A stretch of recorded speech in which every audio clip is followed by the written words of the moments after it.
কলকাতার এক নামকরা হাসপাতালে বান্ধবীকে দেখাশোনা করতে গিয়ে একটি মেয়ের সাথে যে ভৌতিক ঘটনা ঘটল, আপনারা সবাই শুনলে চমকে উঠবেন, বলাই বাহুল্য শিউরে উঠবেন।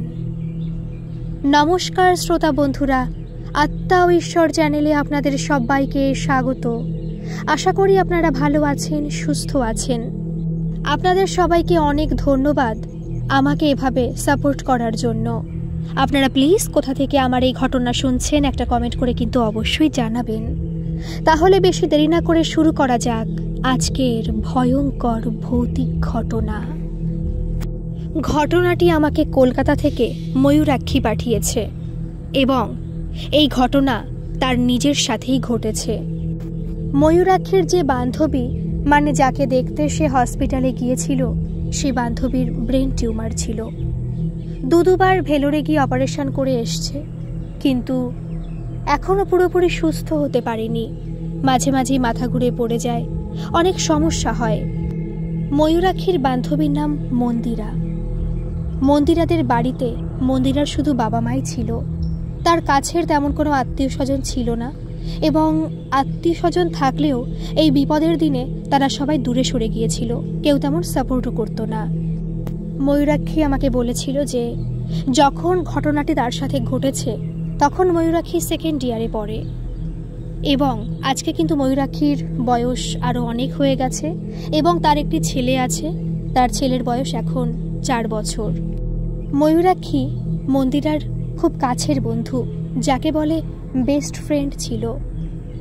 যখন মন্দিরার ওরকম শরীর খারাপ হলো, যখন সে কলেজে পড়াশোনা কন্টিনিউ করতে পারতো না, মানে যেতে পারতো না আর কি রেগুলার, তখন নোটসপত্র ময়ূরাক্ষী মন্দিরাকে সাপ্লাই করতো, মানে ওকে দিত, প্রজেক্ট তৈরিতেও সাহায্য করতো। এইবার তখন তো প্রজেক্ট ছিল না, মানে যা ছিল আর কি, শুধু তো পড়াশোনা করতো না, এক্সট্রা নিশ্চয়ই আরও কোনো প্রজেক্ট বা অন্য কিছু, মানে অ্যাসাইনমেন্ট না হলে অন্য কিছু থাকতে পারে, তো সেরকমই ছিল। সেরকম ক্ষেত্রে নোটসপত্র দিয়ে সাহায্য করতো ময়ূরাক্ষী মন্দিরাকে। যখন মন্দিরার এরকম শরীর খারাপ হলো, তখন মন্দিরাকে কলকাতার একটা বড় নামকরা হাসপাতালে ভর্তি করা হলো। মাঝখানে একটা কথা বলে রাখি, মন্দিরা কিন্তু যেহেতু অনেক বছর ধরেই অসুস্থ, তাই বারবার ওই হাসপাতালে যাতায়াত, ভেলোর যাওয়া, মানে এইসব দিক থেকে, আর ভেলোরও গেছিল সে হাসপাতালে একটা ডাক্তারের রিকমেন্ডেই ভেলোরে গিয়েছিল এবং তাড়াতাড়ি সুস্থ হয়েও ফিরে এসেছিল অপারেশন হয়ে। এইবার এই সূত্রেই ওই হাসপাতালের সঙ্গে কিন্তু ওদের একটা ভালো যোগসূত্র হয়ে গিয়েছিল, মানে ভালো, মানে ওরা গেলে যেমন হয় না যে এখনকার দিনে ওই হসপিটালে একটা টাইম থাকে যে এই টাইমের মধ্যে ঢুকতে পারবেন, সবসময় ঢুকতে পারবেন না, থাকতে পারবেন না, বেড পাবেন না। তো মন্দিরা যে এতবার করে গেছে, এবার মন্দিরা একটা অল্প বয়স্ক মেয়ে, মানে অল্প বয়স মেয়েটার পড়াশুনো করছে, এভাবে অসুস্থ, তো এইভাবে একটা ডাক্তারের খুব মায়া লেগেছিল মন্দিরার প্রতি। মন্দিরাকে উনি খুব পার্সোনালভাবেই ওকে চিকিৎসা করতো। তো মন্দিরা ওই হসপিটালে যখন গেল, ওকে একটা আলাদা রুম দেওয়া হলো, বা রুমে আরও বেড রয়েছে কিন্তু বেডগুলো খালি ছিল আপাতত, সেই রুমের মধ্যে রাখা হলো এবং তাকে খুব ভালোভাবে চিকিৎসা করানো হচ্ছিল। এইবার ওই যে আমি প্রথমে বললাম মন্দিরার বাড়িতে ওর বাবা মা ছাড়া আর তেমন কেউই ছিল না।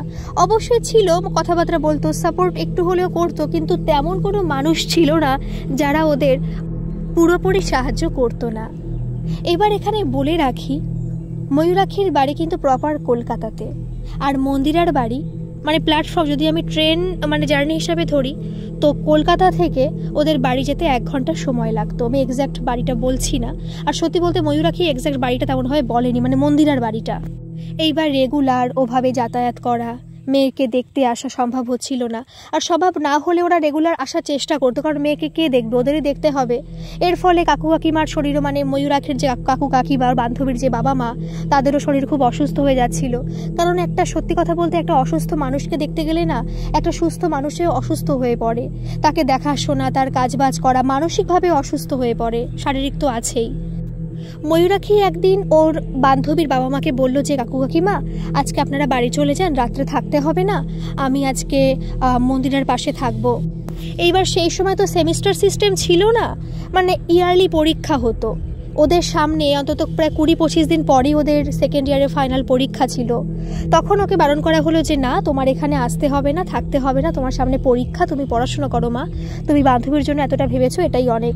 বলছে না, আমার কোনো সমস্যা হবে না, যেহেতু ওর রুমে ঢুকতে বা ওখানে যেতে আমার তেমন কোনো প্রবলেম হবে না, আমাদের তেমন কোনো প্রবলেম হচ্ছে না, আমাদের সচরাচর আমরা ঢুকতেই পারছি, তো আমি ওর পাশে বেডে পাশে বসে আমি বই পড়বো, অসুবিধা হবে না, আমি ওখানে পড়াশোনা করতে পারবো, ওকে তো দেখতেও পারবো রাত্রেবেলা, অসুবিধা হবে না।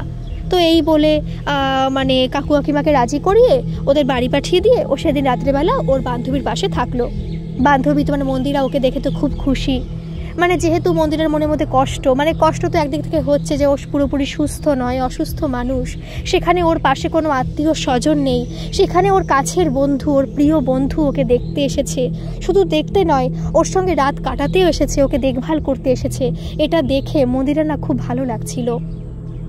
মন্দিরা যে রুমে ছিল ওই রুমে মাত্র 2টো বেড ছিল, ওই রুমটা খুবই ছোট, 2টো রুম দিয়ে ওই রুমটা রাখা হয়েছে। মন্দিরা যে বেডে ছিল তার পাশের বেডটা কিন্তু ফাঁকা ছিল, সেই বেডে কেউ ছিল না, মানে কোনো পেশেন্ট অ্যাডমিট হয়নি তখনও পর্যন্ত। তো মন্দিরা বলছে যে ঠিক আছে, তাহলে তো কোনো সমস্যাই হলো না, আমি এই খাটে শুয়ে পড়বো, আর খাটে বসে পড়বো, তোকে দেখাশোনা করতে পারবো। তখন মন্দিরা ওর সাথে প্রায় 9টা পর্যন্ত গল্প করছিল, 9টা সাড়ে 9টা পর্যন্ত গল্প করছিল। গল্প করার পরে মন্দিরা আস্তে আস্তে ঘুমিয়ে পড়লো, কারণ মন্দিরের শরীর তো খুব ক্লান্ত, ও তো তেমন রাত জাগতে পারবে না, কথা বলতে পারবে না, তো মন্দিরা কথা বলতে বলতেই ঘুমিয়ে পড়েছিল।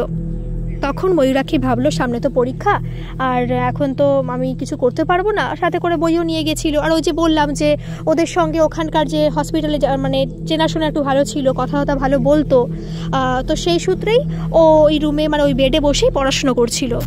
ওকে কিন্তু নার্সরা এসেও বলে গিয়েছিল যে তোমার এখানে থাকতে প্রবলেম হলে তুমি কিন্তু আমাদের এখানে রুম আছে, সেই রুমেও থাকতে পারো, অসুবিধা নেই, তুমি এখানে আসতে পারো। তখন ও বলছে না, আমি যখন আমার বান্ধবীকে দেখতে এসেছি আমি এখান থেকে যাব না, ও যখন ঘুম থেকে উঠবে দেখবে আমাকে নিয়ে ও কষ্ট পাবে, অসুবিধা নেই, আমি এখানেই থাকতে পারবো। ওকে নার্স দিদিরা, আয়া মাসি যারা ছিল সবাই বারণ করলো যে তুমি এখানে থেকো না, আসো না, আমরা যেখানে থাকি সেখানেও থাকতে পারো, অসুবিধা নেই। তো শুনলো না, বলছে ঠিক আছে, আমার কোনো প্রবলেম নেই, আপনারা যান, অসুবিধা হলে আমি আপনাদের জানাবো। তো এইভাবে ময়ূরাক্ষী ওই রুমের ভিতরে থেকে গেল, বই পড়ছিল, নিজের মতো করে বই পড়ছিল। সেই মুহূর্তে কয়েকজন নার্স দৌড়াদৌড়ি করে একটা স্ট্রেচারে করে একটা মহিলাকে ঘরের মধ্যে নিয়ে আসলো। মহিলাটার সারা শরীর পুরো পুড়ে গিয়েছিল, 90% বার্ন হয়ে গিয়েছিল মহিলাটির শরীর। তখন ময়ূরাক্ষী বলল, আমি তো দেখে পুরো আঁতকে উঠেছি। মন্দিরা ঘুমিয়ে পড়েছে, আমি ওকে ডাকিও নি। ওরা তাড়াতাড়ি করে ওই রুমের মধ্যে প্রবেশ করলো এবং আমাকে বলল, মানে ময়ূরাক্ষীকে বলল যে তুমি একটু ওই যে রুমে থাকার কথা বলেছিলাম, তুমি ওই রুমে গিয়ে থাকো, এই বেডে এনাকে দেওয়া হবে, ইনি কালকে ভর্তি হয়েছে, ওনাকে চিকিৎসা করানোর পরে ওই বেড থেকে এনাকে এই বেডে শিফট করা হচ্ছে, কারণ অতগুলো মানুষের মধ্যে রাখতে ওনাকে সমস্যা হচ্ছে। তখন ময়ূরাক্ষী আর কিছু বলল না, ও বলল যে না, অসুবিধা হবে না, এখানে তো চেয়ার আছে, আমি মন্দিরার পাশে চেয়ারে বসে পড়বো, অসুবিধা হবে না, আমি রাতটা এখানেই কাটিয়ে দিতে পারবো। তখন বলছে যে তুমি শিওর তো, কোনো অসুবিধা হবে না তো? বলছে না না, কোনো অসুবিধা হবে না। নার্সরা চলে গেল, আর ওই যে ভর্তি হয়েছে আর কি, যাকে অ্যাডমিট করা হলো এই সবে মাত্র, যে মহিলাটিকে, তাকে মানে ওষুধপত্র দিয়ে গেল, কিন্তু সে অনবরত চিৎকার করেই যাচ্ছে, মানে চেঁচামেচি করেই যাচ্ছে, ওনার কষ্ট হচ্ছে, গলা থেকে আওয়াজ বেরোচ্ছে না, তবু উনি চিৎকার করেই যাচ্ছে। তখন না ময়ূরাক্ষীর একটু ভয় করছে, ভয় লাগে না যে ওরকম একটা মানুষ যে মানে ওইভাবে অতটা বার্ন হয়ে গেছে, ওর যেমন ভয় করছিল তেমনি ওনার জন্য খুব কষ্টও হচ্ছিল। ময়ূরাক্ষী আমাকে বলছে যে দিদি, আমাদের হাতে যদি কোথাও একটু জ্বালা লাগে, মানে জ্বালা বলতে ধরো কোথাও একটু কোনো কিছুতে আগুনে ছ্যাঁকা লাগলো, আমরা কতটা কষ্ট পাই, কতটা আমরা মানে সেখানে আমাদের ব্যথা করে, আর সেখানে একটা মানুষের শরীর যদি 90% বার্ন হয়ে যায়, সেই মানুষটা কত পরিমাণে জ্বালা যন্ত্রণা সহ্য করে, যে যেটা ভোগে শুধুমাত্র সেই জানে। ওর খুব কষ্ট হচ্ছিল, ও বসে রয়েছে, হঠাৎ করে না ওর চোখের ঝিমটি, মানে হঠাৎ করে চোখটা ওর বন্ধ হয়ে এসছে, মানে ঘুম পাচ্ছে ওর, তখন তো মোটামুটি তখন 12টা-1টা বেজে গেছে অলরেডি, ওর একটু ঘুম পাচ্ছিল।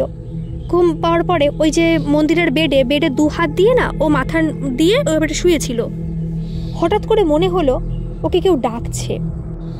ও চোখ খুলে দেখলো ওই পাশের যে বেডে যে মহিলাটা, সেই মহিলাটা না উঠে বসেছে, উঠে বসে ওকে বলছে আমার কাছে একটু আসবে। পুরো স্পষ্ট কথা। ও ভাবলো যে কি হলো, উনি এত অসুস্থ মানুষ, ওভাবে উঠে বসে পড়েছে আর আমাকে ডাকছে। ও মানে একটু ভয় পেয়ে গেল।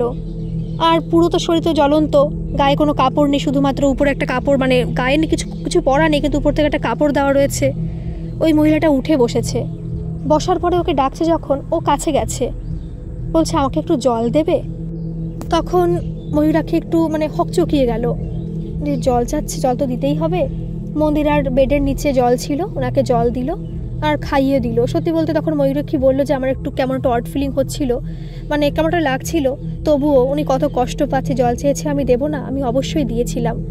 তারপরে উনি বললো যে আমার পাশে একটু বসবে, তোমার তো বান্ধবী ঘুমিয়ে পড়েছে, তুমি তো তোমার বান্ধবীকে দেখতে এসেছো, আমার পাশে একটু বসবে, বসে আমার কটা কথা শুনবে। তখন ও বলছে যে হ্যাঁ শুনবো তো, কিন্তু তোমার কষ্ট হচ্ছে না? তুমি যেভাবে কথা বলছো স্পষ্টভাবে, তোমার কষ্ট হচ্ছে না? তোমার তো নিশ্চয়ই কষ্ট হচ্ছে। বলছে না গো, আমার কোনো কষ্ট হচ্ছে না। তখন না ময়ূরাক্ষী ভাবছে যে কেমন কথা, কষ্ট হচ্ছে না? এতটা পরিমাণে পুড়ে গেছে তার শরীর, আর তার একটুও কষ্ট হচ্ছে না? ও পুরো অবাক হয়ে গেল। তবু ভাবছে যে হয়তো আমাকে কিছু বলতে চায়, হয়তো তার শরীরের কষ্টটাকে লুকিয়ে আমাকে কিছু বলতে চাইছে। তাই ময়ূরাক্ষী কোনো কিছু না ভেবে চেয়ারটাকে ওই মহিলার বেডের সামনে নিয়ে বসলো। বসার পরে তখন মহিলাটি বলছে জানো তো আমরা দুই বোন, আমি ছোট, আমার দিদি আছে, কিন্তু আমার দিদি এখন বিয়ে করতে চায় না। বাড়িতে সম্বন্ধ এসেছিল আমার দিদির জন্য, দিদি বিয়ে করবে না বলে যখন বাবা মা পাত্রপক্ষকে বলল যে আমার মেয়ে, বড় মেয়ে বিয়ে করতে চায় না, তখন তারা বলল তাহলে আপনার ছোট মেয়েকে দিন।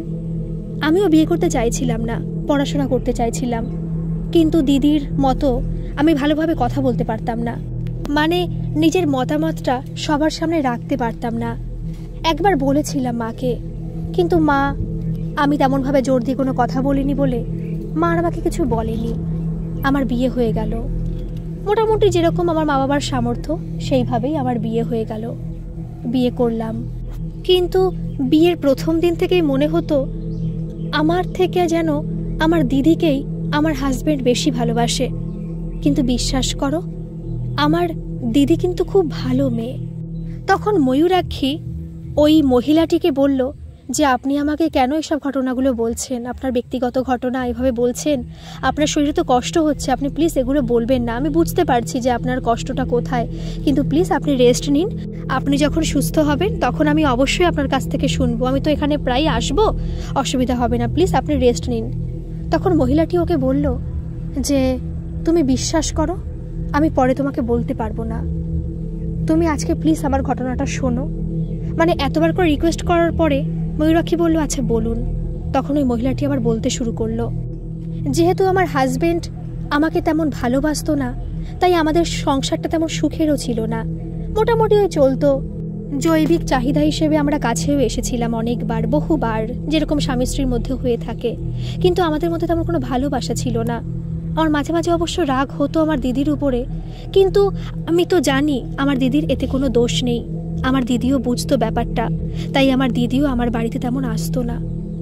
একদিন আমাকে আমার শাশুড়ি বলল উনুনে রান্না করতে, কিন্তু আমার শ্বশুর বাড়িতে রান্নার গ্যাস, ওভেন সব কিছুই ছিল, মোটামুটি অনেকটাই আর্থিক দিক থেকে উন্নত ছিল আমার শ্বশুর বাড়ি। আমাকে হঠাৎ করে উনুনে রান্না করতে বললে আমি না একটু না করেছিলাম যে আমি গ্যাসে রান্না করি না, গ্যাস তো রয়েছে, আপনিও তো গ্যাসেই রান্না করেন। তখন বলল যে না, তোমার গ্যাসে রান্না করলে চলবে না, তোমার উনুনে রান্না করতে হবে। আমি আর কিছু বললাম না, রান্না করতে গেলাম। রান্না করতে যাওয়ার পর আমি যখন রান্না করছি তখন আমার শাড়িতে ওখান থেকে আগুন ধরে যায়, একটুখানি আগুন ধরেছিল। ধরার পরে আমি মা গো বাবা গো বলে চিৎকার করতে থাকি। বাড়ির সবাই কিন্তু সামনে চলে এসেছিল, কিন্তু বিশ্বাস করো কেউ আমাকে তখন বাঁচায়নি। তখন কিন্তু আমার শরীরে একটু আগুনের কিচ্ছু লাগে, শুধুমাত্র শাড়িতে লেগেছে। আমার স্বামী, আমার শাশুড়ি সবাই চলে এসেছে, কিন্তু যখন দেখেছে আমার শাড়িতে আগুন ধরে গেছে, আমি তাদের বারবার করে মিনতি করছি যে আমাকে একটুখানি বাঁচাও, আমার কিচ্ছু হয়নি, কিন্তু তারা না আমার কোনো কথাই শোনেনি। আমি এতবার বলার পরেও কেউ আমার কথা শোনেনি, আমাকে বাঁচায়নি। আমার সারা গায়ে পুরো আগুন ধরে গেল, সারা গায়ে। যখন পাড়ার লোক আসলো, তখন পাড়ার লোকের সামনে আমার স্বামী এমন ভাব করলো যে এই প্রথম আমাকে সে দেখছে। এই হঠাৎ করেই সে আমাকে দেখতে পেল পাড়া প্রতিবেশীদের সাথেই।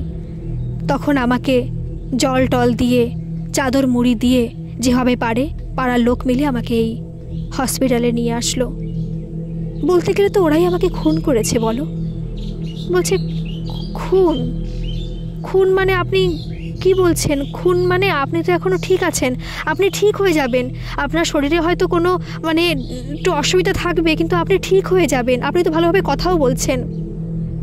তখন না মহিলাটি হেসে উঠেছে, খিলখিল করে হেসে উঠেছে। ও তো পুরো ভয় পেয়ে গেছে। ও ভাবছে এটা কি হলো আমার সাথে। ও কিছু না ভেবে দরজা দিয়ে চিৎকার করতে করতে ছুটলো। নার্সরা আসলো, আসার পরে বলল যে কি হয়েছে তোমার, কি হয়েছে, চিৎকার করছো কেন? তখন বলছে ওই মহিলা কি বিভৎসভাবে হাসছে, ওই মহিলা আমার সঙ্গে কথা বলছে। বলছে ময়ূরাক্ষী তুমি কি বলছো? তোমার কি মাথা খারাপ হয়ে গেছে? তুমি কি বলছো? ওই মহিলা মানে কোন মহিলা? বলছে যে মহিলাকে আপনারা রাত্রে এনেছিলেন সেই মহিলা আমার সঙ্গে কত কথা বলছিল। আমি বারণ করা সত্ত্বেও মহিলাটি কথা বলে যাচ্ছিল। তারপরে মহিলাটি বলল যে মহিলাটি খুন হয়েছে, কী সব বলছিল যেন মহিলাটি। তারপরে হি হি করে হাসতে আরম্ভ করলো। আমি ভয় পেয়ে গেছি। আপনারা প্লিজ চলুন, উনি মনে হয় মানসিকভাবে ভারসাম্য হারিয়ে ফেলছে, আপনারা প্লিজ চলুন। ওরা বলছে তুমি একটু শান্ত হও, শান্ত হও তুমি। বলছে শান্ত হব কি, আপনারা প্লিজ চলুন। তখন ওকে ধরে দুজন নার্স ধরে ওকে একটা রুমের মধ্যে নিয়ে গেল আর বলল যে তুমি কি বলছো, ওই মহিলা তো কাল রাত্রেই মারা গেছে।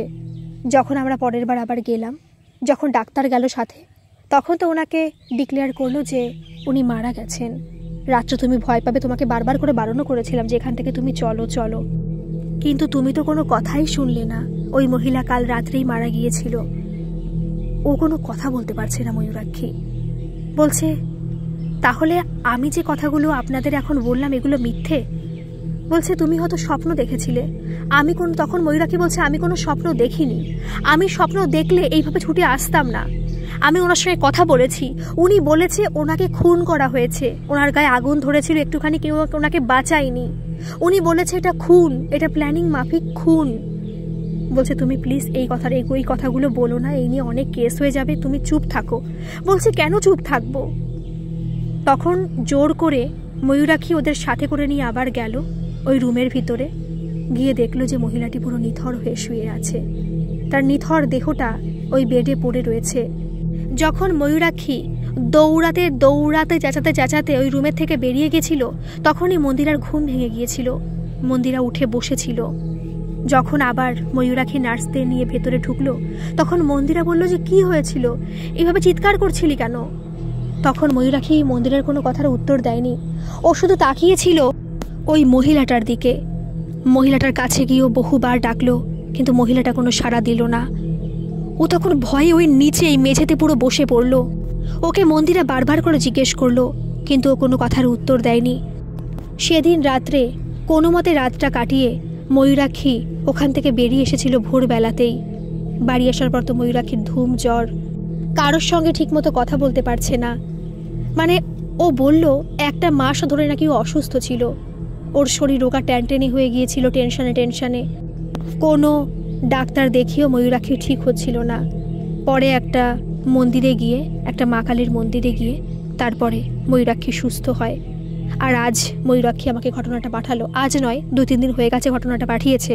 আর আজ আপনাদের সামনে ময়ূরাক্ষীর এই সত্যি ঘটনাটা আপনাদের সামনে তুলে ধরছি। আমরা সত্যি সবাই জানি যে এরকম বড় বড় হাসপাতালে এরকম অনেক ভৌতিক ঘটনা হয়ে থাকে, কিন্তু আমি এরকম ঘটনা এই প্রথমবার শুনলাম। আপনাদের ঘটনাটা কেমন লাগলো অবশ্যই কিন্তু কমেন্টে জানাবেন। আর আপনাদের গুরুত্বপূর্ণ মতামত দিতে কিন্তু ভুলবেন না। আপনাদের সাথেও যদি এরকম কোনো ঘটনা ঘটে থাকে, যেটা ঐশ্বরিক হোক, অতিজাগতিক হোক, ভৌতিক হোক, আপনারা আমাকে নির্দ্বিধায় আপনাদের ঘটনা পাঠাতে পারেন। আমার ইমেল আইডি HIRAMALLIKA08@gmail.com। আপনারা আমাকে এই ইমেলে মেল করে আপনাদের ঘটনা পাঠাতে পারেন। আর যদি আপনাদের মেল করতে কোনো সমস্যা হয় আমাকে কমেন্টে জানাবেন। আমি চেষ্টা করব একটা বিজনেস হোয়াটসঅ্যাপ অ্যাকাউন্ট খোলার, কিন্তু আপনারা প্লিজ একটা কমেন্টে জানাবেন যে আপনারা কোথায় ঘটনা পাঠাতে স্বাচ্ছন্দ্য বোধ করবেন। আমি সেই রকম চেষ্টা করব। আমি জানি আমি ভালো করে হয়তো ঘটনা উপস্থাপন করতে পারি না, অনেক ত্রুটি, অনেক ভুল ত্রুটি আছে। আমি চেষ্টা করব আরও আস্তে আস্তে ইমপ্রুভ করার। আপনারা প্লিজ আমার সাথে থাকবেন, আর কোথায় আমার ইমপ্রুভ করাটা দরকার আপনারা সেটাও কমেন্টে জানাবেন। ভালো থাকবেন, সুস্থ থাকবেন। আবার আসবো অন্য কোনো ঘটনা নিয়ে।